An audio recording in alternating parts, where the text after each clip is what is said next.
Well, Brad Underwood, he hates to lose.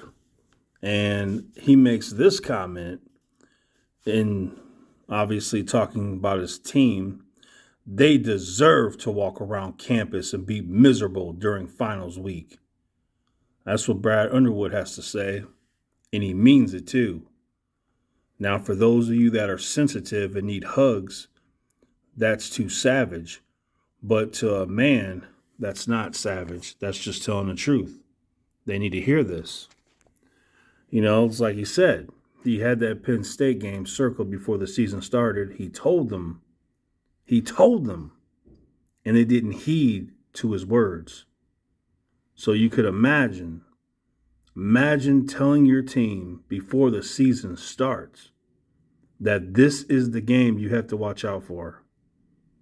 And then when it's game week, telling you again and again, this is the game you have to watch out for. You have to come out and play this game. We have to win this game. And what does this team do? They get blown out. Now, some of you don't get it yet, and you probably never will get it. For you, you win a game, lose a game, no big deal. So it's all good. Long season. But that's what leads to a second round blowout 2 years in a row. He's trying to change the attitude of these players. He's trying to do the impossible, really. He's trying to take beta males and trying to make them into, you can't make them into an alpha. A beta could never be an alpha. So what can you do? He's just trying to get the best he can from them. Whatever that might be, that's what it's going to be.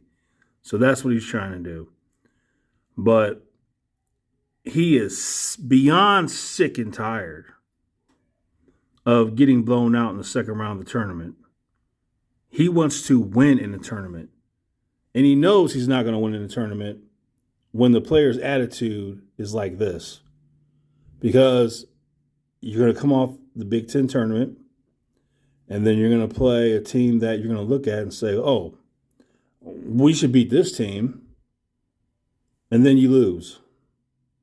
Or you scrape by. And then you play a different team in the second round, and then you get blown out.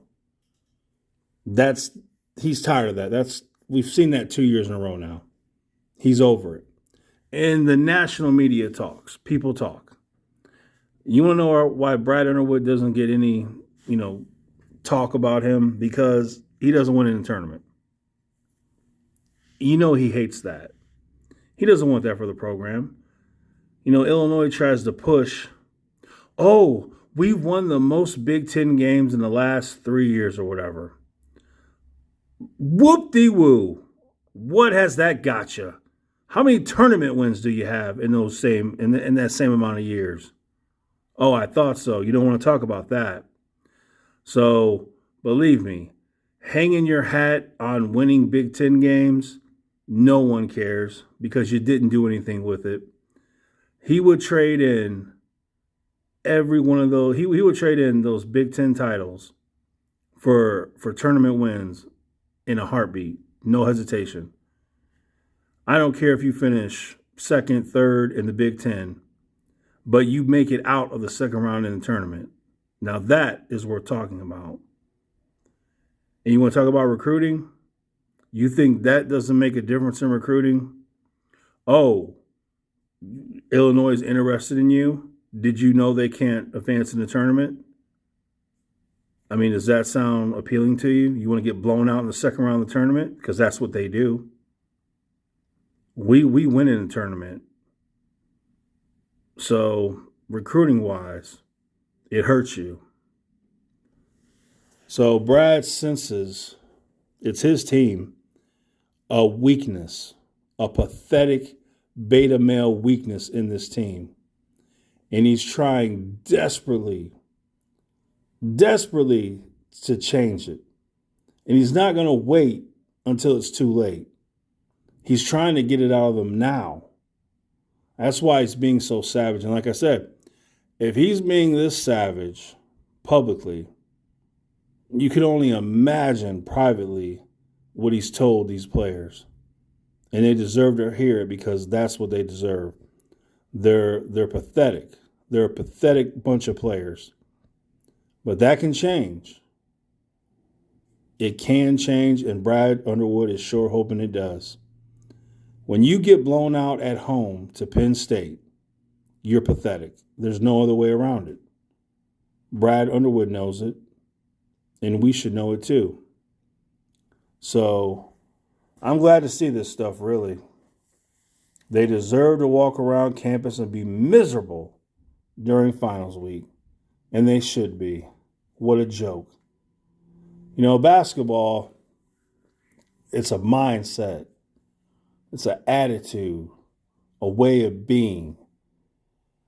And when you go out there and get blown out at home to Penn State, you're showing everyone that you don't have the attitude, the mindset, the way of being. You show how pathetic you are. I hope you guys understand this. I hope you guys can get this. Just imagine, you're playing basketball, and imagine your coach telling you all year long, this is the game, this is the game, this is the game.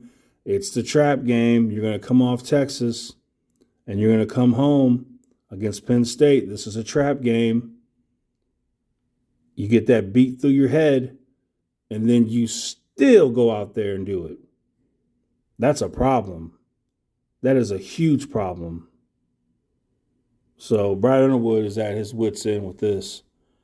And I said it, and I'll say it again. Coleman Hawkins, the junior, been in that program for 3 years now. And he's a huge, huge disappointment. Brad Underwood thought that he was going to be a leader. He thought he was going to be a role model. He thought he was going to get consistent production offensively, but it hasn't happened. And honestly, it's probably not going to happen because he's a beta male. And then he's looking at R.J. Melendez, the sophomore. Same exact thing. Then he's looking at Terrence Shannon Jr., the senior. Trying to make the NBA. I think he's trying to make the NBA more than he's trying to help this team win. That's what it looks like to me. And then Matt, he's a bench player who's starting because Luke Good has been injured. So whatever we get from him, it's a bonus. But at the end of the day, number one player you have to look at is Coleman Hawkins, the junior. Been here 3 seasons. And I can promise you, Brad Underwood laid into him privately. I guarantee you, privately, he ripped Coleman Hawkins big time. And Coleman Hawkins probably cried, if I'm honest with you. He probably went to his dorm and cried because that's the kind of dude he seems like. So, Brad Underwood's desperate. The situation is desperate. We've got number 1 Purdue coming up. We've got Indiana, where they rank 14th. So we got plenty of Big Ten games coming up. And we have games against teams we should win. And Brad Underwood's not trying to lose those games.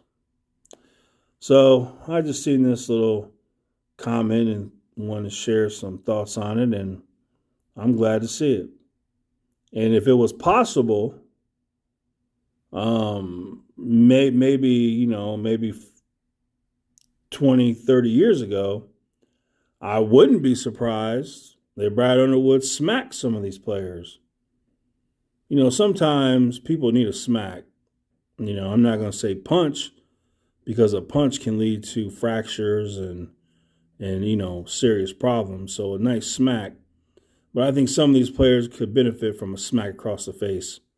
Coleman Hawkins, maybe a nice smack across his face will wake him up. Maybe he'll do something every game. But who knows? But anyway, it is what it is.